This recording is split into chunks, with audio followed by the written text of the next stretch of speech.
10th standard மாணவர்களுக்கு algebra இயற்கணிதம் exercise 3.4ல் முக்கியமான 2 மார்க் கணக்கு இது. எக்ஸ்க்ளூடட் வேல்யூஸ், அதாவது விலக்கப்பட்ட மதிப்பு.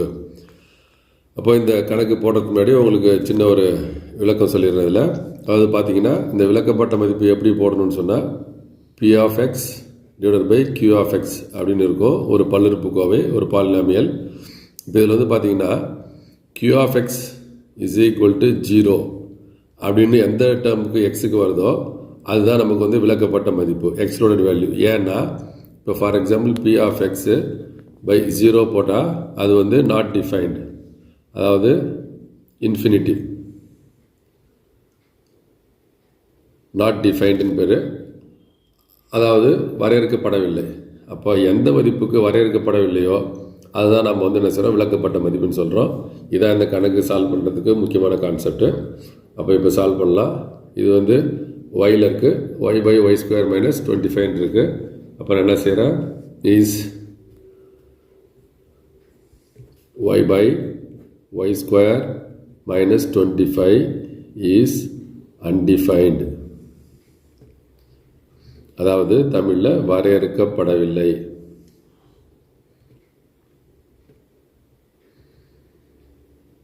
எந்த டேர்முக்கு வரையறுக்கப்படவில்லை, தட் இஸ் இந்த டினாமினேட்டர், அதாவது பகுதிக்கு வரையறுக்கப்படவில்லை. இது y square minus 25 equal to 0. இப்போ இங்கே சொன்ன மாதிரி Q of x is equal to 0ன்னு சொன்ன மாதிரி இந்த பகுதி வந்து ஈக்குவல் டு 0 போட்டுக்கணும். இது வந்து ஃபார்முலா நமக்கு a square minus b square ஃபார்முலாவில் இருக்குது. இப்போ a plus b into a minus b. இப்போ இதில் வந்து உங்களுக்கு இந்த ஃபார்முலா ஈஸியாக ஞாபகம் வச்சுக்கிறதுக்கு ஷார்ட்ஸில் கொடுத்துருக்கோம், ஏற்கனவே ஃபார்முலா ஞாபகம் வச்சுக்கிறதுக்கு அதை நீங்கள் பார்த்து ஃபாலோ பண்ணிக்கோங்க. a plus B whole square, a minus B whole square, a cube, a plus B whole cube, இது ஃபார்முலாலாம் ஈஸியாக போட்டிருக்கோம், அதை ஃபாலோ பண்ணிக்கோங்க. இப்போ இது வந்து y plus 5 into y minus 5 equal to 0. therefore y is equal to minus 5 அல்லது y இஸ் ஈக்குவல் டு 5.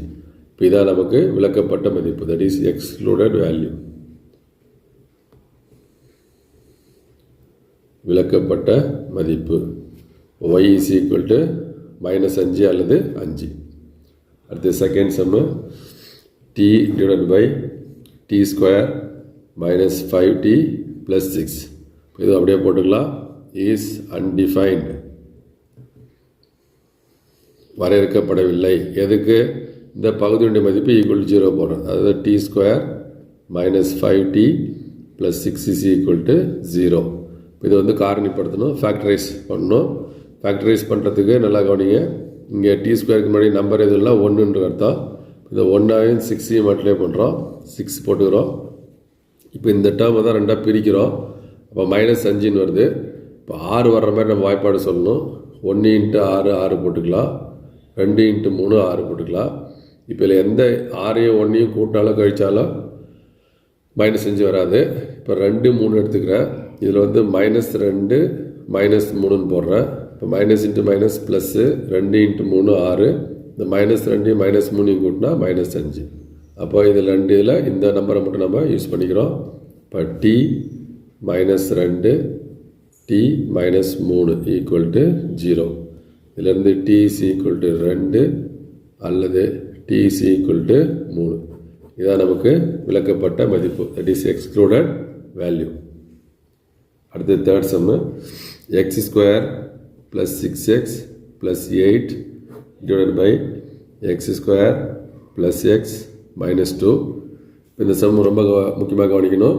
இப்போ ஏற்கனவே பார்த்த 2 கணக்குலையும் வந்து நம்ம பகுதி டினாமினேட்டர் ஈக்குவல் 0 டேரெக்டாக போட்டோம். இப்போ இந்த மாதிரி கணக்கு வரும்பொழுது முதல்ல என்ன செய்யணும், சிம்பிளிஃபை பண்ணணும், சுருக்கணும். மேலிங்கேயோ நமக்கு ஃபேக்டர்ஸ் இருந்ததுனாக்கா சுருக்கணும். அப்புறம் தான் நம்ம என்ன செய்யணும், ஈக்குவல் டு 0 போடணும். அப்போ என்ன செய்யணும், நான் சிம்பிளிஃபை பண்ணுறேன். இப்போ இதை ஃபேக்டரைஸ் பண்ணும்போது 1 இன்ட்டு 8 8, இங்கே நம்பர் வந்து 6. இப்போ பெருக்குனா 8 வரணும், 2 நம்பரையும் கூட்டினா 6 வரணும்.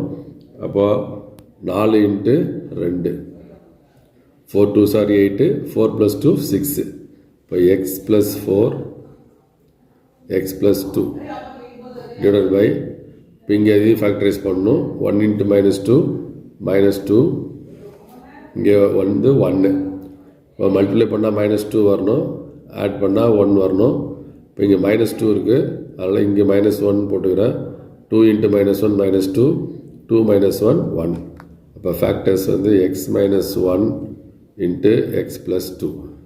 இந்த x + 2 x + 2 கேன்சல். இப்போ நம்ம என்ன செய்யணும், இது டினாமினேட்டர் ஈக்குவல் டு 0 போடணும்.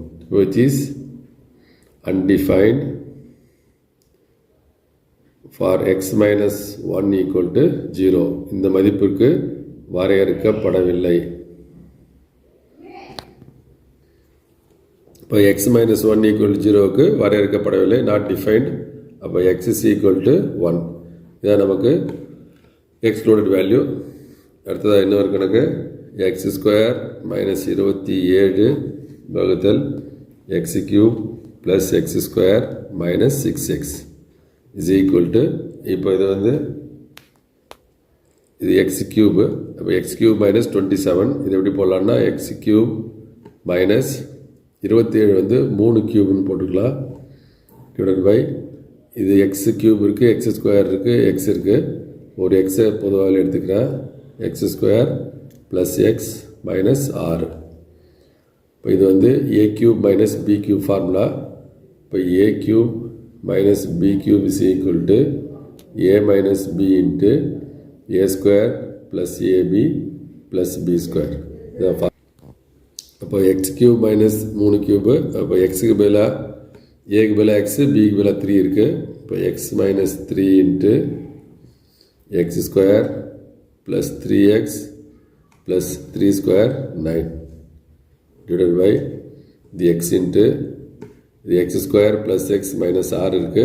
இப்போ இதை ஃபேக்டரைஸ் பண்ணணும். இப்போ பெருக்குனா அப்போ -6 இங்கே 1, இப்போ 3 × 2 போடலாம். இப்போ 3 இங்கே -2, 3 × -2 -6, 3 - 2 1. அப்போ ஃபேக்டர்ஸ் வந்து x + 3 x - 2. இப்போ இதில் பொதுவாக எதுவும் கேன்சல் பண்ணுற மாதிரி எதுவுமே இல்லை, அதனால் இந்த டினாமினேட்டர் மட்டும் ஈக்குவல் டு 0 போட்டுக்கலாம். அப்போ it is undefined for x into x plus 3 x minus 2 equal to 0. இப்போ இதிலிருந்து x is equal to 0 இது ஒரு value, x is equal to இந்த ப்ளஸ் 3 அங்கே போனால் -3 இது ஒரு வேல்யூ, அடுத்து x is equal to இந்த -2 இங்கே போனால் +2. அப்போ இந்த கணக்குக்கு எக்ஸ்க்ளூடட் வேல்யூ 3 வேல்யூ. இதான் இதில் இந்த கணக்கில் இதுக்கு மட்டும் 3 எக்ஸ்க்ளூடட் வேல்யூ இருக்கும், கவனிச்சிக்கணும். அடுத்து ஏற்கனவே சொன்ன மாதிரி மாணவர்களுக்கு இந்த பிளேலிஸ்ட்டில் வந்து பார்த்திங்கன்னா எல்லாத்துக்குமே வந்து கொஷின் பேங்க் தனியாக கொடுத்துருக்கோம், ஒரு சாப்டர் வைஸாக. அது இல்லாமல் வந்து டெஸ்ட்டுக்கு கொஷின் பேங்க் கொடுத்துருக்கோம், காலாண்டு கொஷின் பேப்பர் அது போல் பிளேலிஸ்ட்டில் கொடுத்துருக்கோம். அதனால் ஒவ்வொரு சாப்டர் வைஸாக நீங்கள் மாணவர்கள் வந்து அதை பார்த்து நல்லா இருக்கிற சம்பளம் போட்டு பாருங்கள். இதனுடைய தொடர்ச்சியை வந்து அடுத்த வீடியோவில் நீங்கள் பார்க்கலாம். இந்த கணக்கை பொறுத்த வரைக்கும் மாணவர்கள் எதுவும் பயப்பட தேவையில்லை. நம்ம வீடியோ இந்த சேனலில் நீங்கள் பாருங்கள், வரக்கூடிய போட்டிருக்கக்கூடிய கணக்குகள் எல்லாமே முக்கியமான கணக்கு. இதுதான் தேர்வுக்கும் வரும். நீங்கள் தேர்வுக்கு எழுதிட்டு நீங்கள் பார்த்தீங்கன்னா கண்டிப்பாக இந்த சொன்ன கணக்குகள் வந்திருக்கும். அதில் நீங்களும் இதை வந்து பயன்பெறணும். இதை பார்த்து நீங்கள் அடுத்த மாணவர்களுக்கும் சொல்லி அவங்களையும் நீங்கள் பார்க்க சொல்லுங்கள். உங்களுக்கு ஏதாவது தேவையான கணக்குகளோ இல்லை டவுட் இருந்ததுனாக்கா நீங்கள் கமெண்ட்ஸில் சொல்லுங்கள்.